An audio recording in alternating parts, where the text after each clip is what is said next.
자, 오늘은 우리 구약 성경 에스겔서 9장의 말씀을 함께 봅니다.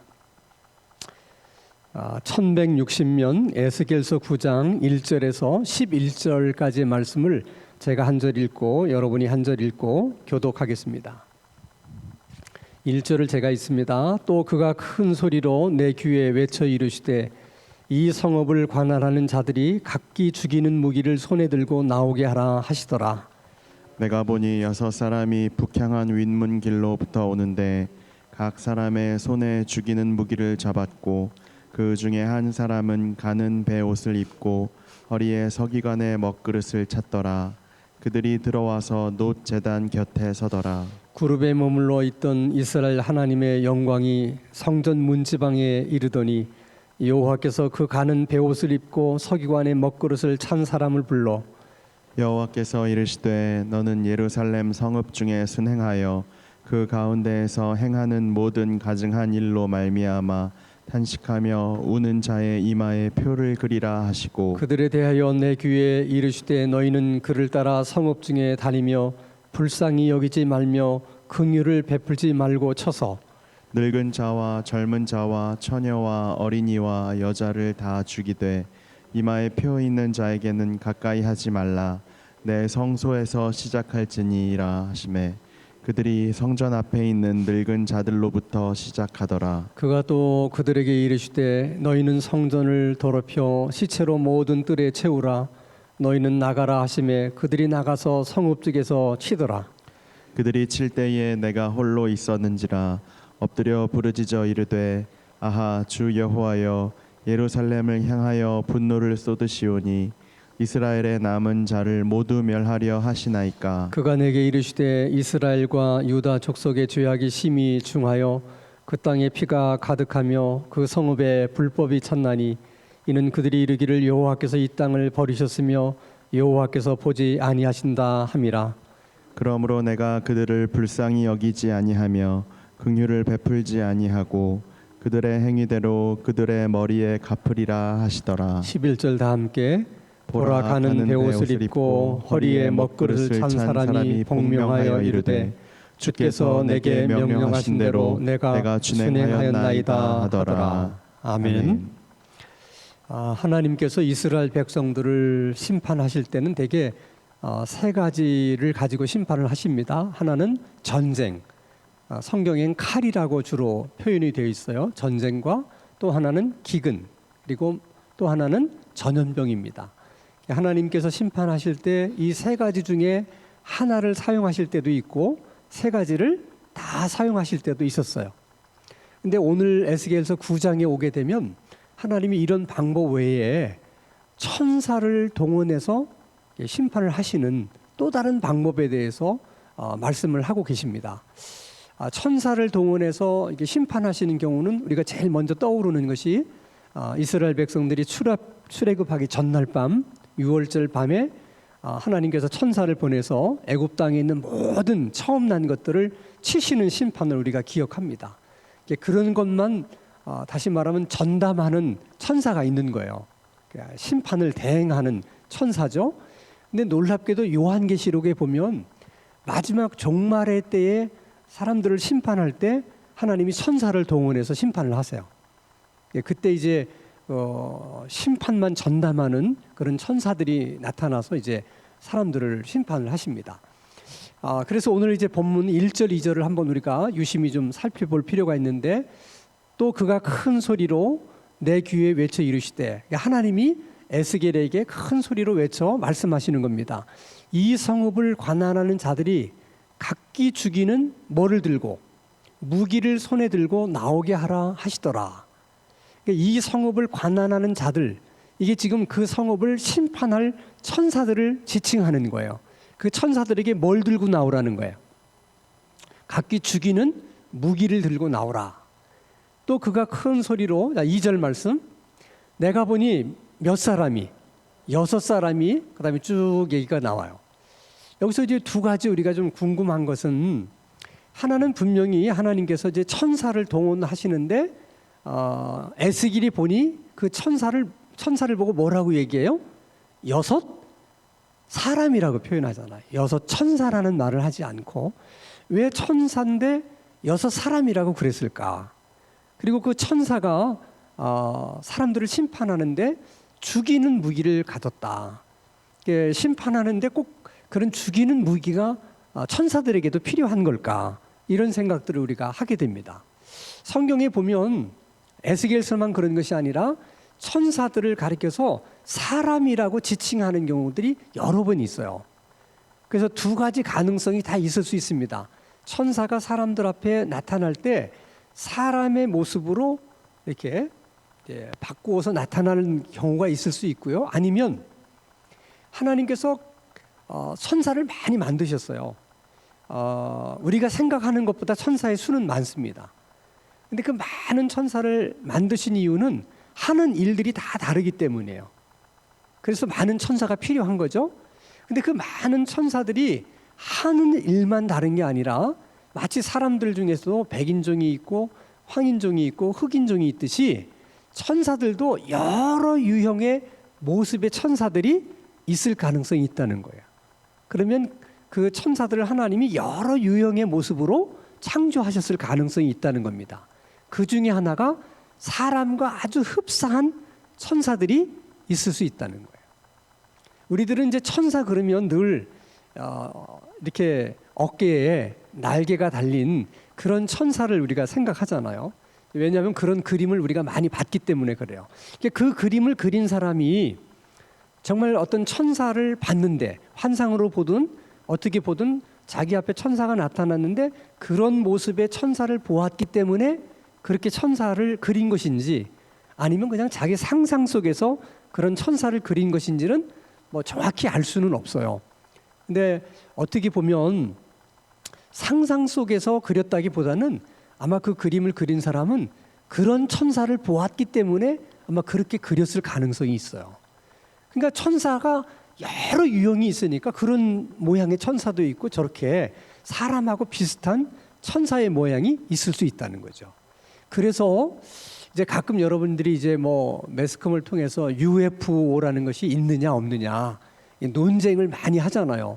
뭐 최근에는 유튜브에서도 뭐 또 어디서 UFO가 나타났다. 뭐 UFO가 나타난 걸 뭐 사진으로 찍어서 올리는 경우도 있고 실제로 뭐 외계인을 그 외계인의 시체를 보관하는 장소도 있다. 정말 어디까지 믿어야 될지 모르겠어요. 근데 UFO가 있다는 얘기는 제가 고등학교 다닐 때부터 들은 얘기야. 근데 지금까지 그런 얘기가 끊임없이 이어지는 걸 보면 누가 보긴 봤나 봐. 아니 만약에 그런 게 정말 없으면 그런 얘기가 이렇게 뭐 있다가 없어지지 지금까지 그런 얘기가 계속 오겠습니까? 근데 왜 사람들이 자꾸 UFO에 관심을 갖냐면 믿지 않는 사람들은 그 UFO라는 존재가 우리 지구에 대해서 다시 말하면 이 지구에 살고 있는 인간들에 대해서 우호적일까 적대적일까 여기에 관심이 있는 거예요. 그들이 나타나는 이유가 도대체 뭘까? 그게 궁금한 거고요. 또 만약에 UFO가 나타났다면 이들은 어느 별에서 왔을까? 이게 이제 궁금한 거예요. 근데 이제 예수 믿는 사람들의 입장에서는 뭐 UFO가 있든지 없든지 우리는 상관이 없는데 그게 정말 실제로 있다면 그러면 하나님께서 지구에 있는 인간 외에 또 다른 어떤 생명체를 하나님께서 창조를 하셨겠는가? 만약에 그랬다면 뭐 성경에도 그런 뭐 기록이 아마 있지 않겠나? 하나님이 그런 것을 말씀하시지 않았겠나 생각해요. 그렇지만은 분명한 것은 그 우리 인간과 다르게 하여간 인간을 위해서 인간의 죄를 용서하기 위해서 하나님의 아들이 인간의 몸을 입고 이 땅에 오셔서 십자가에서 죽으시고 우리를 구속하셨다. 그 정도로 사랑하는 피조물은 어쨌든 우리밖에는 없는 거예요. 아마 UFO에 외계인이 있다 하더라도 그 외계인을 위해서는 그렇게 주님이 십자가에 달리실 리가 없을 테니까. 그러니까 어쨌든 간에 있든 없든 우리가 이 우주에서는 가장 소중한 존재들이라는 거예요. 근데 만약에 UFO가 있다면 그렇다면 그것은 천사일 가능성이 있다. 이렇게 보는 거예요. 아니 그게 무슨 말이냐. 그 천사가 무슨 UFO를 타고 오느냐. 지금 여러분 여기서 보시잖아요. 천사들이 사람을 심판하는데 각기 손에 뭘 들었다고 그랬어요? 죽이는 무기를 들었다고 그랬어요. 우리 생각에는 뭐 천사가 심판하는데 그런 무기가 왜 필요할까? 이런 생각을 하잖아요. 그 무기란 도대체 뭘까? 궁금하잖아요. 근데 거기에 대해서는 성경이 언급하고 있지 않아요. 자, 6월절 밤에 그 처음 난 것들을 다 죽입니다. 그러면 여러분, 그 당시 애굽의 인구가 얼마겠어요? 가정들이 얼마나 많겠어요? 그럼 그 많은 장자들뿐만 아니라 동물의 처음 난 것도 다 죽였거든요. 그러면 그 죽이는 천사가 어떤 무기를 가지고 죽였을까? 만약에 우리들이 생각하는 칼을 가지고 죽인다 그러면 그 밤새 다 못 죽입니다. 그러니까 그 심판하는 천사의 손에는 뭔가 우리가 알 수 없는 아주 그 특별한 무기가 손에 들려 있는 거예요. 우리가 상상할 수 없는 그런 것처럼 천사들이 이 땅에 올 때도 나타날 때도 여러 가지 형상으로 나타날 수 있는데 뭐 UFO를 타고 나타날 수도 있다. 그것도 뭐 전혀 이게 뭐 비성경적이다 이렇게 말하기는 어렵다는 거예요. 그럼 실제로 아니 하나님께서 다 지구에 돌아가는 그런 일들을 아시는데 굳이 천사를 보내가지고 뭘 알아본다든지 뭐 하나님 직접 심판하면 될 일을 왜 천사들을 통해서 그렇게 하는지 우리는 궁금하지만 그렇게 하나님이 하신다는데 뭐 우리가 어떻게 하겠어요? 자, 그러면 소돔과 고모라를 심판하실 때는 하나님이 어떻게 하셨는가? 한번 성경을 보십시다. 창세기 18장 20절에서 22절입니다. 여호와께서 또 이르시되 소돔과 고모라에 대한 부르짖음이 크고 그 죄악이 심히 무거우니 내가 이제 내려가서 그 모든 행한 것이 과연 내게 들린 부르짖음과 같은지 그렇지 않은지를 내가 보고 알려 하노라. 그 하나님이 직접 내려와서 보시겠다는 거예요. 자, 21절. 그 사람들이 거기서 떠나 그 사람들은 앞절에 보면 천사가 아브라함에게 이게 새 천사가 나타났어요. 그래서 아브라함이 그 새 천사를 대접을 해요. 이게 부지 중에 천사를 대접한 거죠. 근데 그 새 천사 중에 한 분은 하나님이셨어. 그리고 둘이 천사야. 그 사람들이 복수로 돼 있잖아요. 거기서 떠나 소돔으로 향하여 가고 여기서 그들은 하나님은 지금 아브라함은 여호와 앞에 그대로 섰다 그랬잖아요. 그러니까 새 천사가 나타났는데 그 중에 한 천사는 아브라함 옆에 서 있고 그분이 하나님이야. 그리고 두 천사는 지금 소돔과 고모라가 얼마나 타락했는지를 보려고 갔다는 거예요. 그 사람들이 거기서 떠나 소돔으로 향하여 가고 아브라함은 여호와 앞에 그대로 섰다. 여기서도 분명히 하나님께서 천사를 보내서 그렇게 하잖아요. 근데 여기에 나타난 천사도 사람과 같은 거야. 그래서 아브라함은 사람들을 대접했다고 생각했는데 나중에 알고 보니까 뭘 대접했어요? 천사들을 대접한 거예요. 그래서 성경에서 부지 중에 천사를 대접했다 이런 얘기를 하는 겁니다. 이때 나타난 천사도 이제 그런 사람과 흡사한 천사라는 것이죠. 자, 중요한 것은 하나님이 심판을 명할 때 그 천사들에게 뭐라고 명령하셨느냐 하는 게 중요한데 5절의 말씀을 봅니다. 그들에 대하여 내 귀에 이르시되 너희는 그를 따라 성읍 중에 다니며 뭘 하지 말라. 불쌍히 여지 말고 또 하나 뭐를 베풀지 말라. 긍휼을 베풀지 말라. 이게 심판하는 천사들에게 당부하는 하나님의 말씀이에요. 긍휼을 베풀지 말고 불쌍히 여기지 말라. 그러니 그 천사들이 얼마나 사람들을 심판할 때 가혹하게 심판을 하시겠어요. 여러분, 불쌍히 여기는 마음도 없고 긍휼히 여기는 마음도 없이 심판을 하면 그야말로 심판인 거예요. 이게 참 두려운 얘기죠. 두려운 얘기예요. 자, 여러분, 6월절 밤에도 하나님께서 천사들을 보내서 이제 심판을 할 때 명령하십니다. 뭐라고 명령하시냐면 어느 집을 가든지 집 인방과 문설주에 양피가 묻어 있는 집은 넘어가고 치지 말고 양피가 없는 집에 장자는 다 죽여라 이렇게 명령을 내린 거예요. 자, 그러면 천사의 입장에서 보면 천사도 이제 영적인 존재니까 집집마다 다 이렇게 보면 자, 이스라엘 가정이라고 해서 다 착하고 선한 사람들만 살았겠어요? 그럴 리가 없죠. 그러면 애굽인들이라고 해서 다 그 가정마다 다 악한 사람들이었겠어요? 그럴 리가 없어요. 애굽인들 가운데도 정말 법 없이 살 수 있고 한없이 착하고 도덕성도 강하고 그런 가정도 있을 거예요.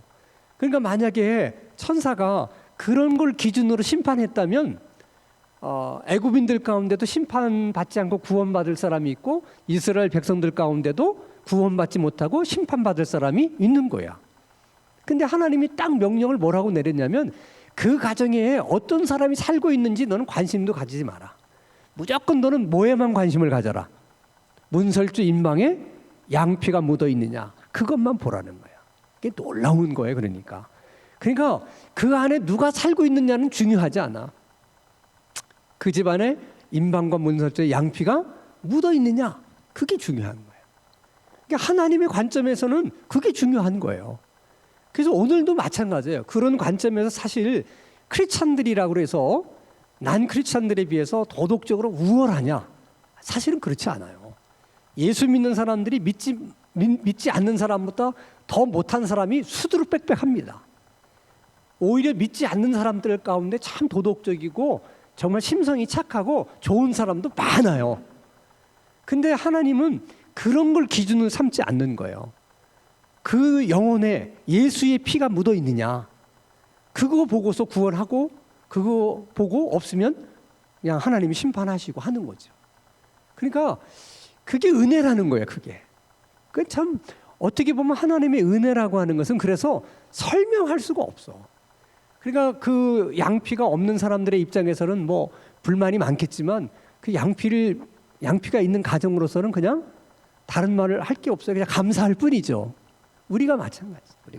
사실 우리가 하나님 앞에 여러 가지 부끄러운 점도 많고 믿지 않는 사람과 비교해서 사실 더 나은 것도 별로 없을 수도 있지만 오직 예수 그리스도의 보혈에 그 피가 있기 때문에 우리가 하나님 앞에 나갈 수 있고 기도할 수 있고 하나님의 자녀라고 이렇게 일컬음을 받을 수 있다는 거죠. 이것이 말할 수 없는 은혜라는 거예요. 자, 그러면 심판이 언제부터 시작이 됐느냐? 그러니까 하나님은 언제부터 심판을 하시느냐? 이런 것도 참 중요해요. 언제 심판을 하시느냐? 3절 말씀 보겠습니다.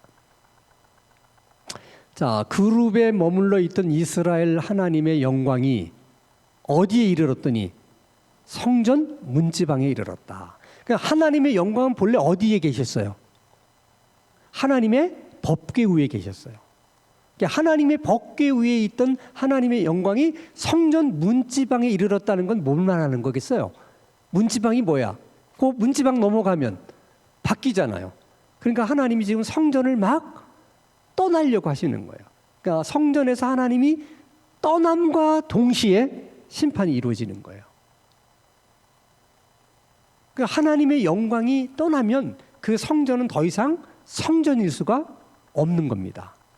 근데 이스라엘 백성들은 그렇게 생각을 하지 않았어요. 근데 그들이 그렇게 생각하지 않은 이유는 문화적인 이유도 있어. 그 당시에는 자기 가정을 떠난다, 친척을 떠난다, 그 나라를 벗어난다 하는 것은 그건 스스로 위험을 자초하는 일이거든요. 이게 가정이 항상 자기를 보호해주고 또 자기 친척들이 시족들이 다 자기의 보호막이 되어주고 나라가 자기의 보호막이 되어주는 거죠. 근데 그걸 떠난다는 것은 가족과 등지는 거고 이웃과 등지는 거고 나라와 등지는 거예요.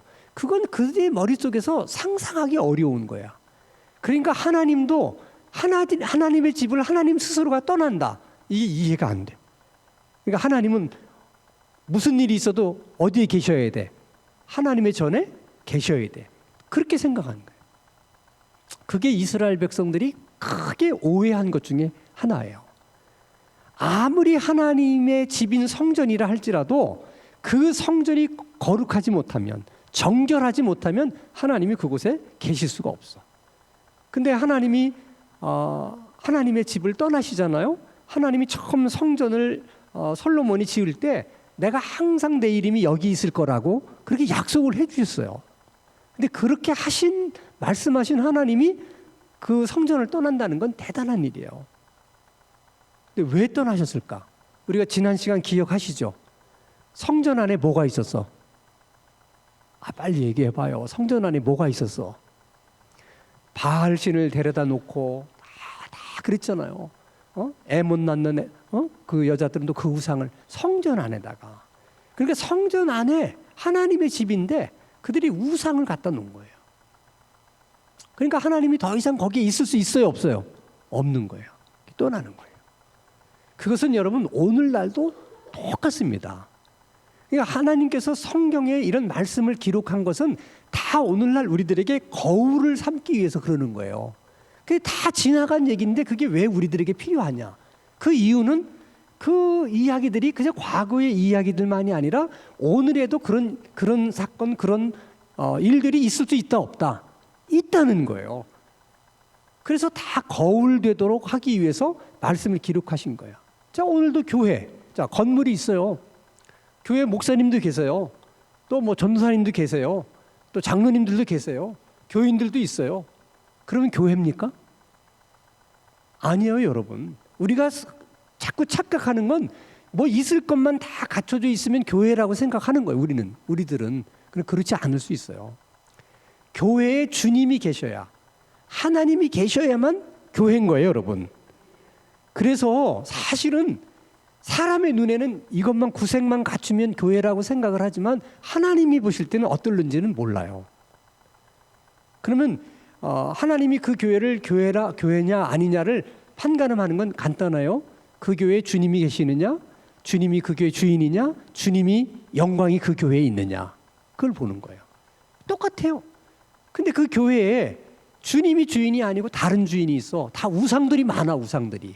그러면 주님이 그 교회에 있을 수 있어요, 없어요? 없는 거예요, 여러분.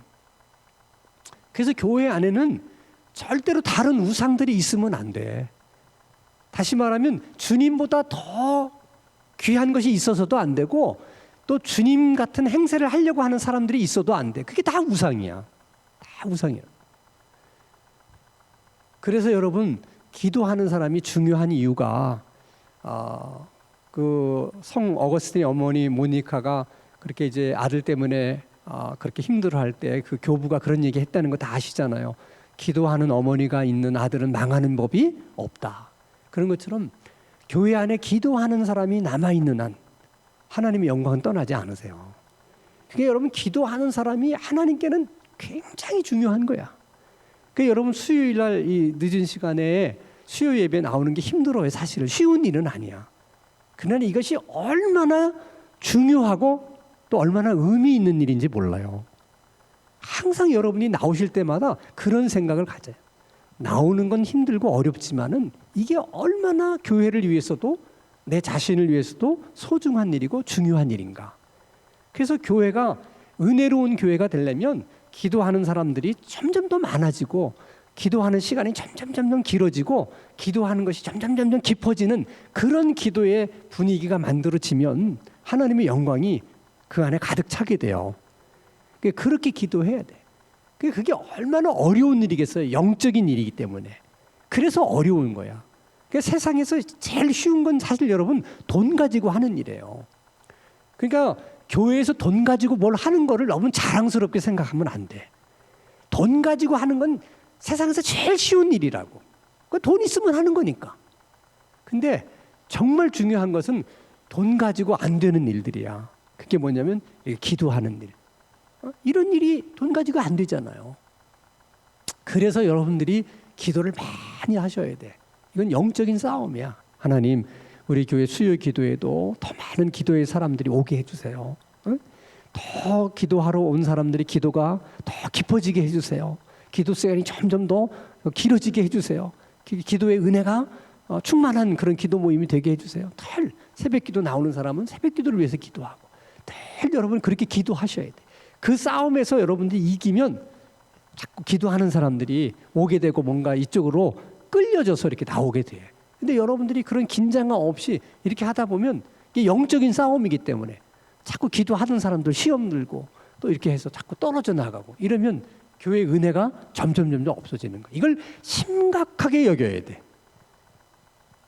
그래서 여러분, 항상 하나님께서 심판을 하실 때도 다 심판하지만 그 중에서도 구원하는 자들은 항상 하나님이 남겨놓으세요. 하나님의 마음이 참 어떤 것인지가 이런 말씀들을 읽으면 절절해지는 거예요. 그러니까 아무리 교회가 이렇군 저렇게 해도 기도하는 사람들을 하나님이 남겨두신다는 거예요. 그들을 통해서 새롭게 하시려고. 그러니까 그게 얼마나 소중한 사람들인지 몰라. 예, 그런 사람들에게 은혜를 주시는 거예요. 그러니까 여러분들은 마음속에 항상 이런 생각하자.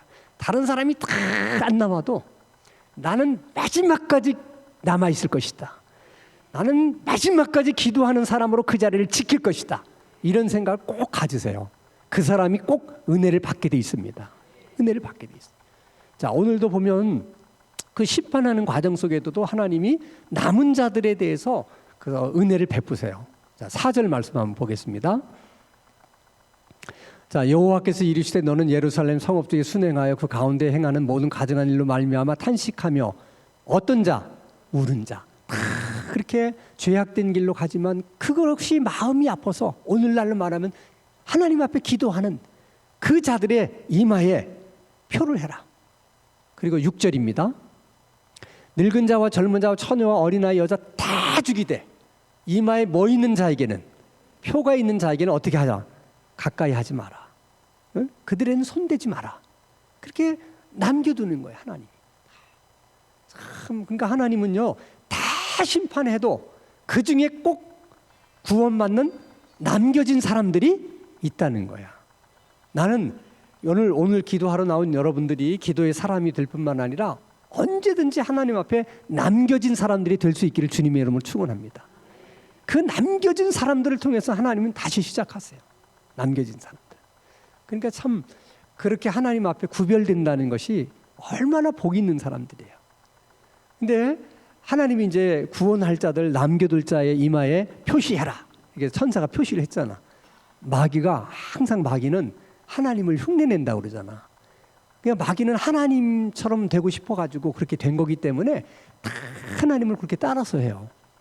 여러 가지 예가 많아요. 예를 들면 하나님께서 이제 성전에서 이렇게 이제 하나님의 영광을 받으시는 것이 여러 가지가 있는데 그 중에 하나가 뭐냐면 향을 피우는 거야. 향. 그 향이 하나님 앞에 이렇게 올라가면 하나님이 그 향을 어떻게 하신다? 흠양하신다 그래요. 그래서 그 향은 인간 마음대로 향을 조제를 하면 안 돼요. 그럼 그 사람은 죽습니다. 하나님께서 그 향, 하나님 앞에 피워드리는 향은 뭘로 향을 만들려고 그러고 배분은 어떻게 하라고 하는 것을 다 가르쳐 줬어요. 그러니까 그대로 향을 만들어야 돼. 그리고 향이 꺼지지 않도록 해야 돼요. 그게 제사장들이 해야 될 중요한 일 중에 하나야. 향을 피워드려. 이렇게 쫙 피우면 하나님이 이제 흠양하시는 거예요. 마귀들도 똑같이 해요. 그래서 여러분 절에 가면 뭘 펴? 모든 타종교에 가보면요 대부분 할 때 향을 피워요. 이게 참 이상한 거야. 귀신들이 그 향 피우는 걸 그렇게 좋아해. 그래서 우리는 그래서 이제 우리는 이제 믿는 사람이 돌아가시거나 그럴 때는 대개 이제 장례식장에 가면 우리는 향 대신 뭘 해요? 이제 꽃으로 대신 하잖아요. 국화꽃으로. 그 향을 피우지 않는 이유가 있는 거예요. 그걸 얘기 잘못하면 이제 사람들이 막 뭐라고 그럴 수 있죠. 그런 게 아니다. 이렇게 막 시심이 많은데 어쨌든 우리들이 볼 때는 신앙적인 관점에서는 그런 부분이 있어요. 귀신도 우리가 피는 향을 좋아하는 거예요. 흠양하는 거예요. 귀신들도 일정심하고 이제 그들은 갖다 피우죠. 계속 향을 피웁니다. 힌두교도 가보면요 똑같아요. 그 향불이 꺼지지 않게 하려고 그걸 전문으로 하는 사람이 있어요. 계속 피웁니다. 얼마나 그냥 많이 피우는지 몰라. 어쨌든 그렇게 마귀는 막 이렇게 하나님을 흉내내. 그래가지고 하나님과는 정반대로 합니다. 흉내를 내는데 하나님은 구원할 자의 이마에 표시해라 이렇게 했잖아요. 근데 이 적그리스도들은 반대로 해요. 자, 요한계시록 13장을 보겠습니다. 그가 권세를 받아 적그리스도를 말하는 거죠. 그 짐승의 우상에게 생기를 주어 그 짐승의 우상으로 말하게 하고 또 짐승의 우상에게 경배하지 아니하는 자는 몇이든지 다 죽여라. 적그리스도가 나타났을 때 적그리스도를 따르지 않고 숭배하지 않는 자는 다 죽이겠다는 거야. 응? 적그리스도가 16절.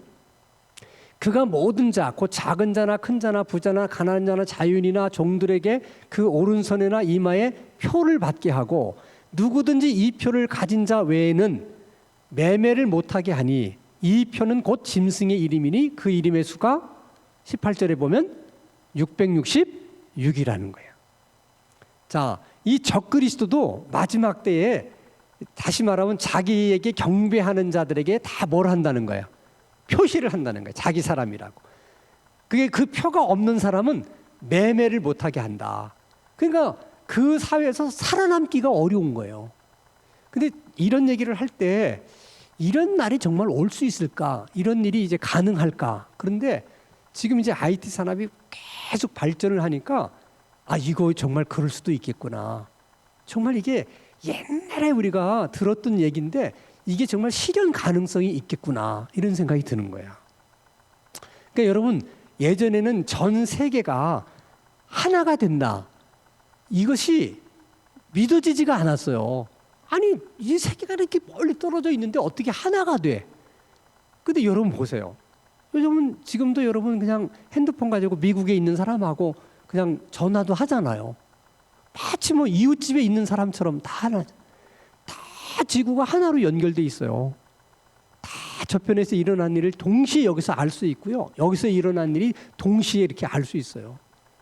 그게 가끔 보면 우리 교회 유튜브를 이제 그 예배를 봤다는 사람들이 가끔 연락 오는데 미국에서도 오고 다른 외국에서도 오고 깜짝 놀랐어요. 저는 처음에 그런 얘기 들었을 때. 근데 이게 다 세계가 동시에 그게 가능한 거예요. 동시에.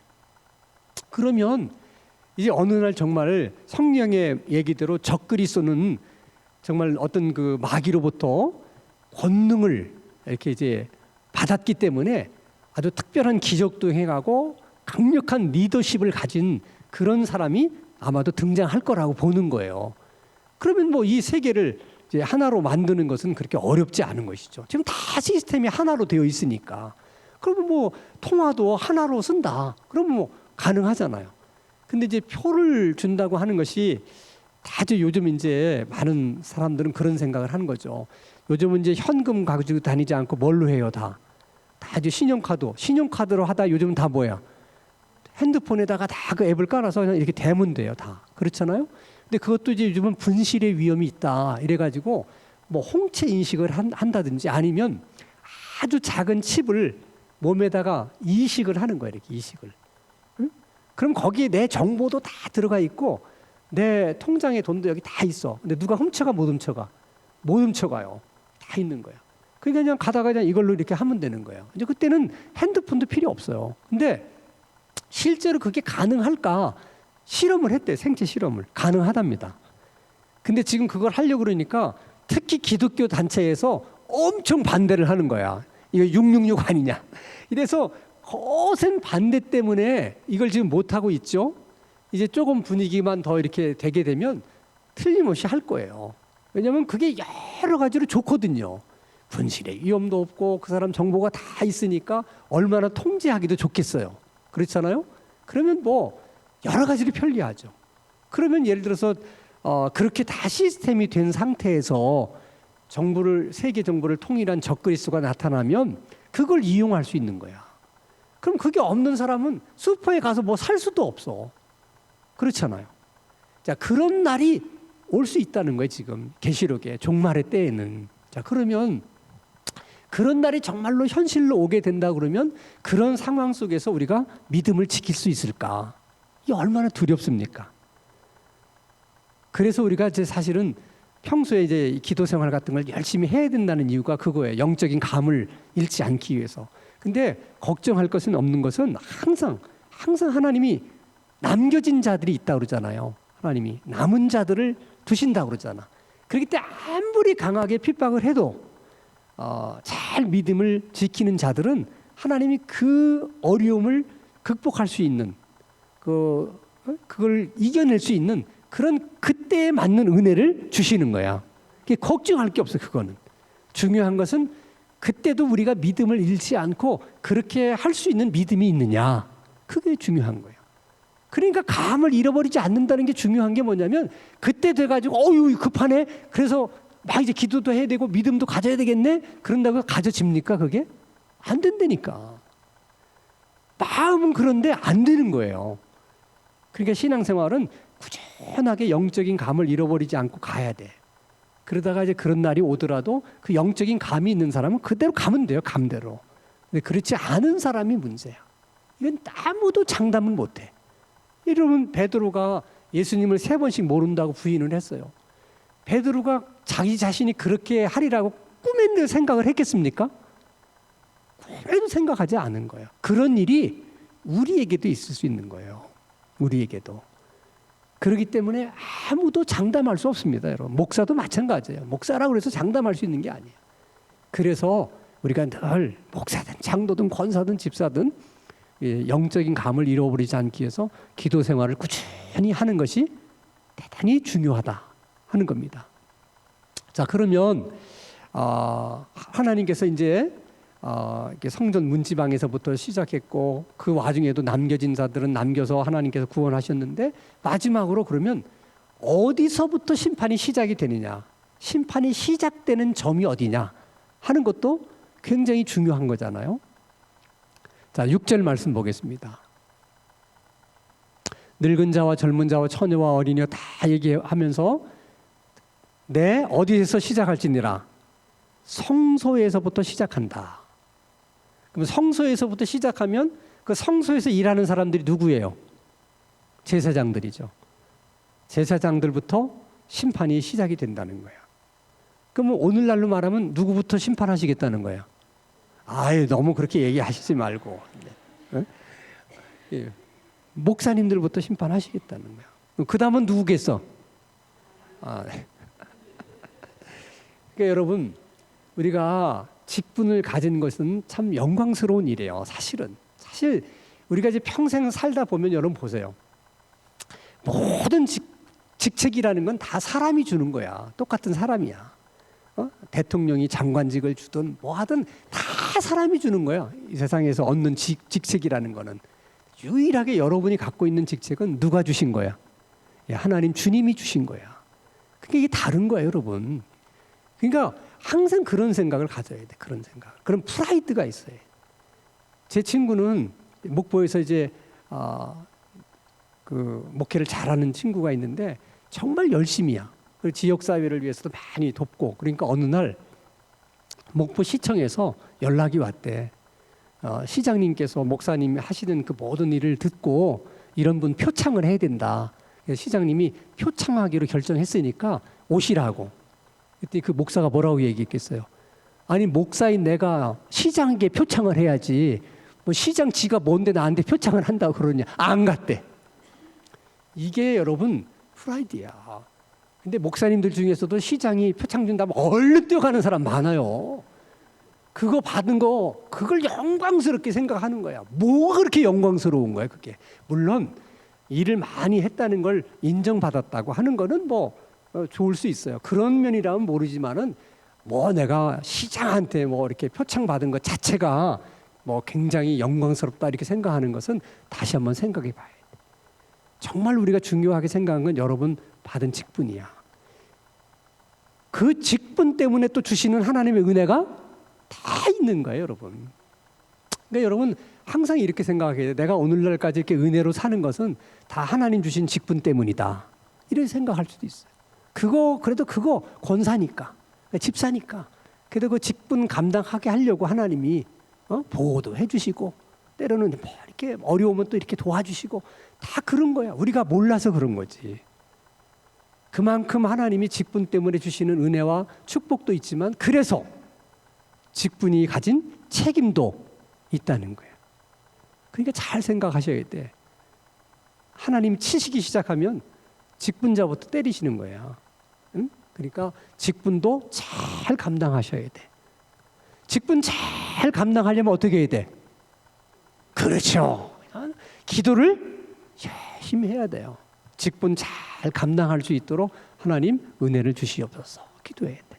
그러니까 오늘도 여러분 기도할 때 오늘 주신 말씀 가지고 하나님 우리 교회 안에는 우상이 없게 해주세요. 기도하시고 또 남은 자가 있다면 항상 내가 그 남은 자에 속할 수 있는 그런 믿음의 사람이 되게 해주세요. 기도하시고 특별히 여러분들이 기도하면서 영적인 감을 잃어버리지 않도록 또 주신 직분 감당하기 위해서 하나님 은혜를 주세요. 이걸 위해서 늘 기도하는 우리가 되게 해주세요. 제가 되게 해주세요. 그러니까 오늘도 합심해서 한번 같이 기도할 수 있게 되기를 바랍니다.